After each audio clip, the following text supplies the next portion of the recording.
All right, ladies and gentlemen, welcome back to the second stream here for the International 5-Day 4 of the group stage. We're in our second heat. We've got Complexity versus Fnatic. We just saw Complexity go 2-0 over Cloud9, securing their top 4. So a sigh of relief for them. Fnatic, well, their hopes looking a little dreary here, Purge. They've played their 6 games and are sitting on 4 points. So yeah, I think the best thing you can do here is try to get the top of your lower bracket place because, you know, any closer to the bottom and you're even closer to elimination. I'm pretty sure the first couple matches are best of ones as per previous TIs. I mean, you get to play in the main stage, but you got to win those best of ones when you get there. So if you can get a bit higher, the amount of money you make is actually kind of skyrockets. yes, I think if you make it through that first round, you essentially double your money. You go from that 50K mark to that slightly 100K, slightly above the 100K mark. So, yeah, a lot on the line here for Fnatic, though Complexity, not that they're going to rest easy, but they can at least breathe a much-deserved sigh of relief after that very impressive last series. So I think at this point, Complexity, pretty clear favorites coming in here, but this is another one of these matchups where you don't get to see these two teams face off, and I don't think they've ever played in their current forms, maybe some scrims or so once they all arrived in Seattle, but have not seen them on LAN or online facing each other until now. So how did you feel Fnatic was going to do coming into this? They had a fairly poor performance. This is their last game here, maximum of 7 points, but they're currently sitting at 4, which means they've only won 4 games out of their 12. Or it means they got a best they 2-0'd at one point and then won 1 game, which is probably even worse looking. Yeah, it's been tough for them. It seems. I personally thought they were going to do pretty well coming in. The last time I saw them play was, I'm not quite sure, because they got directly invited. So yeah, they played in ESL 1. They were eliminated. I think I caught them there maybe a bit. I'm forgetting where they were eliminated. And that tournament's harder to remember because half the teams get eliminated in the first round since it's single elim. So it's one that you can't read too far into. They've played a lot of plans. They played the most recent Star Ladder that was in Bucharest where they had some decent results. Yeah, they played pretty well there, I thought.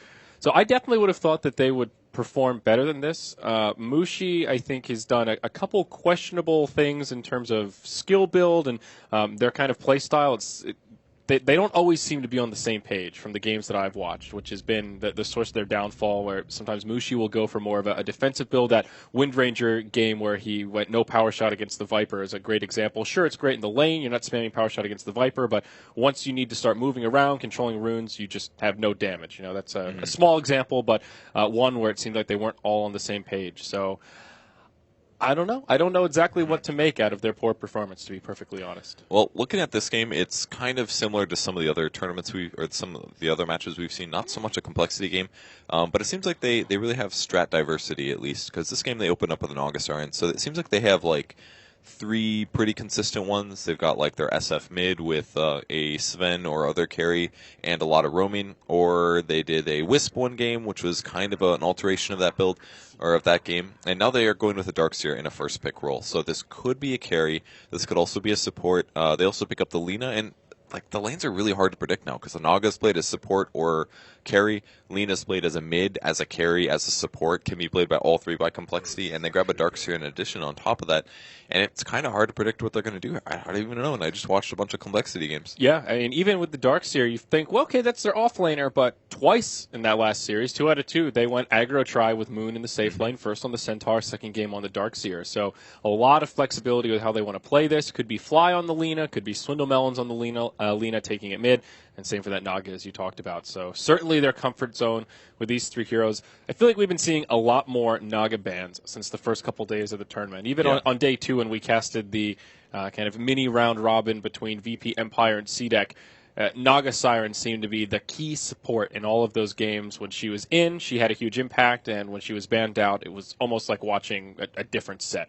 Yeah. So not surprised to see Complexity prioritize her if she's left in the pool. And that's one of the things that I think Complexity has a huge advantage towards is, like what I said before, with their varying strats, they're not just relying on those top 2 heroes to win every game. Like the best hero, maybe the most competitive heroes that they picked in the previous matches were like Shadowfiend and Lina.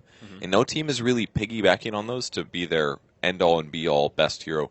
Like, most teams are going for Dazzle and Gyrocopter, maybe a Bloodseeker, or Naga Siren a lot, like VP and Empire really relying on Naga Siren to play well. And now Complexity has all these different strats that they can use, and assuming they can execute their Naga right, last time they played it, it seemed a bit weak. they'll have much bigger strategy options than their opponents, which should give them the ability to outpick as well. So I feel like their chances going into the later stages of TI are very good here. Yeah, absolutely. It'd be really crazy if they win that first round of the upper bracket, the main event. They are in great shape, and that is truly an underdog story at that point. I don't think anybody would have that's hyperbole. Most people would not have expected them to go that far throughout the bracket. But here, speaking of that point, even more so, another change of pace from what we saw in the series prior. The Bone Fletcher, Mr. Klinks, picked up fourth for complexity, probably for Ziz. And he usually does play a bit more roaming carries, so I think this is a fine, appropriate hero. Haven't seen them play this yet. It's also entirely possible that they're not trying very seriously this game, and that's something that we should honestly consider.